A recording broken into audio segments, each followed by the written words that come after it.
This audio recording is intended to facilitate the gradual release of confidential documents pertaining to a top-secret exchange program of 12 U.S. military personnel to the planet Serpo, which is located in the Zeta Reticuli star system in the years 1965 through 1978. Posting 6 by Anonymous. You will be honored one day for providing assistance in our release of information. Many thanks. I do not feel that a dialogue or argument with non-believers would benefit our cause. They have the right to criticize our information, but none of them will ever be involved in the final process. This was a gigantic problem, to say the least. It took our linguist specialists several years to adequately establish a form of communication with the Ebens. A group of Ebens learned to understand English and a few other Earth languages. This group contained the travelers, as our team called them. Our team members connected themselves with the travelers. Although the team couldn't always understand their responses, the Eben travelers understood our team most of the time. During this period, the only exchange of information was simple.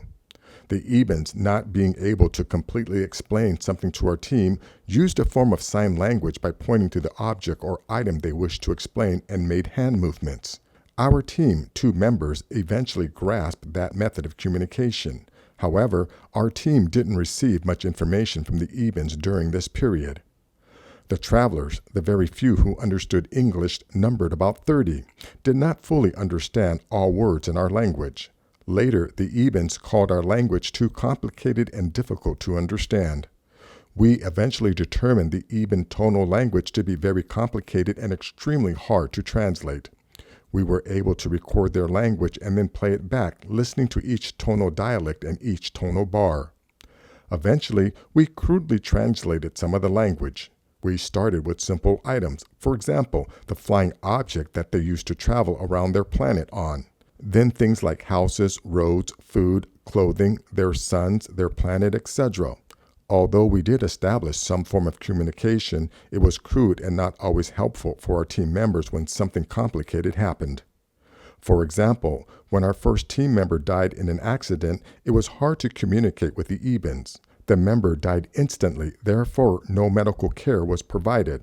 Our 2 doctors examined the member's body and determined the injuries were consistent with an accidental fall. Initially, the Ebens never interfered with our care or offered to provide any of their medical care. However, once the Ebens, a very benevolent and caring people, saw our team members crying, the Ebens stepped in and offered to attempt some sort of medical care. Although our doctors felt the team member was medically dead, they allowed the Ebens to try their own medical care.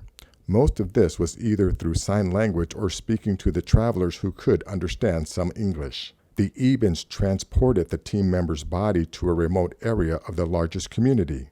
They took the body into a large building, apparently their hospital or medical center. The Ebens used a large examination table to view the body.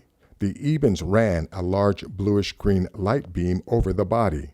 The Ebens watched a display that appeared on a large screen that looked like a television screen. The readouts were in the Eben written language, and thus our team could not understand it. However, there was a graphic display similar to a heat beat graph.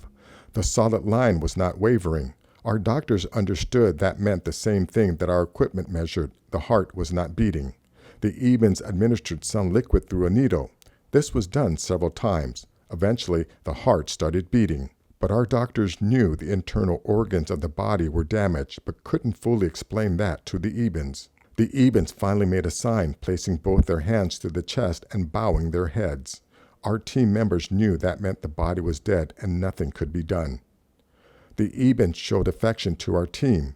During the last work period, the Ebens had a ceremony for the dead team member, the same ceremony used when an Eben died. Our team held their own service attended by the Ebens. The Ebens were extremely curious about our religious service. One team member, who was acting as a minister, performed a death service. Our team was eternally grateful for the Ebens' caring attitude for our dead friend. The Ebens live in a very simple society. The individual Eben family contained a male, female, and at least 1 child.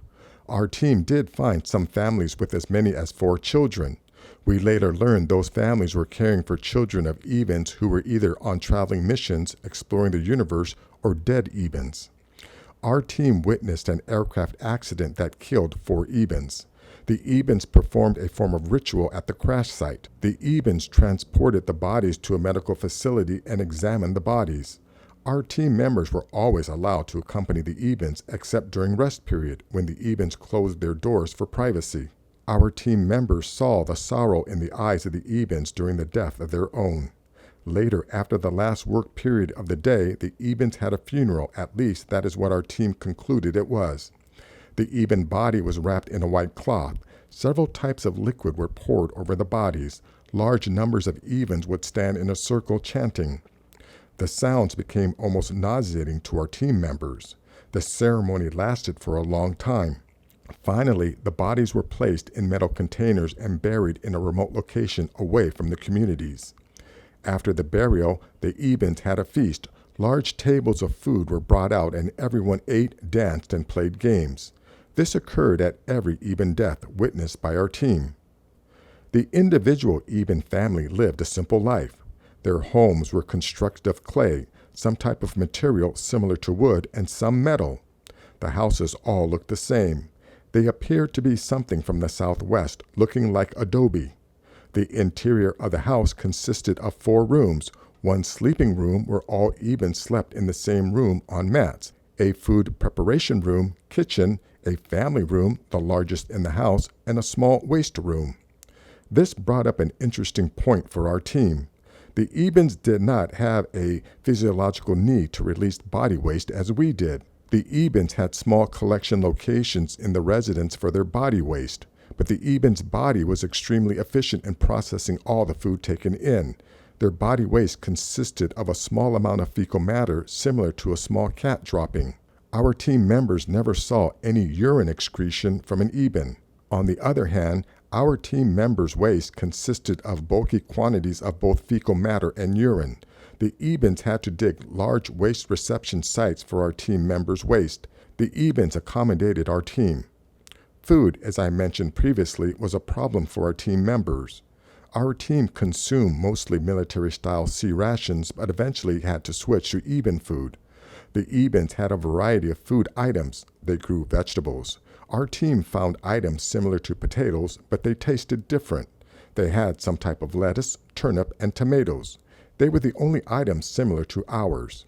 The Ebens had other vegetables grown. They were strange-looking round items with long vines. The Ebens cooked the vines and ate the large portion of the plant raw. The Ebens had some type of white liquid, which we first thought was a form of milk, but after tasting it, our team realized it was different, both in taste and content. The liquid came from a small tree located in the northern portion of the planet. The Ebens literally milked the tree for the liquid. It appeared to be some sort of pleasure to drink the stuff. Our team members never got a real taste for the liquid. The Ebens cooked food. They make pots of stew, which was extremely tasteless to our team. We used a lot of salt and pepper. They also baked a form of bread. It was non-yeast bread and tasted fairly good, but caused extreme constipation to our team members. We had to drink large quantities of water in order to digest the bread. The one common food the Ebens and our team members liked was the fruit. The Ebens ate a great quantity of fruit. The fruit, although different from anything we saw, was sweet. Some of the fruit tasted something like melons, while others tasted like apples. Another problem was the water. The water on Serpo contained a number of unknown chemicals found by our team. Our team eventually had to boil the water before drinking it. Seeing this, the Ebens built a large plant that processed water for our team. In our team's final report, written by the commander, Colonel, the report states that during the exchange period, he was careful not to use exact time periods, the team was able to communicate with the Ebens about 50% of the time. There were some things we were never able to communicate. Our team brought along softball equipment for sporting activity. The Ebens would watch the game and laugh out loud. The Eben laugh sounded like a high-pitched yell.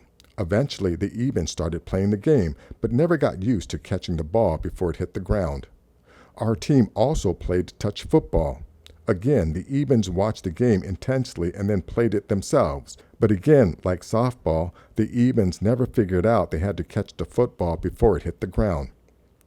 Although our team members honored the privacy of the Ebens, our team was allowed to witness births. Our team snooping around was able to capture the sexual activity of the Ebens. The male and females had similar sexual organs and performed intercourse. The frequency of sexual activity was not recorded as being as often as our society performed. It was believed that they performed the act for pleasure and reproduction.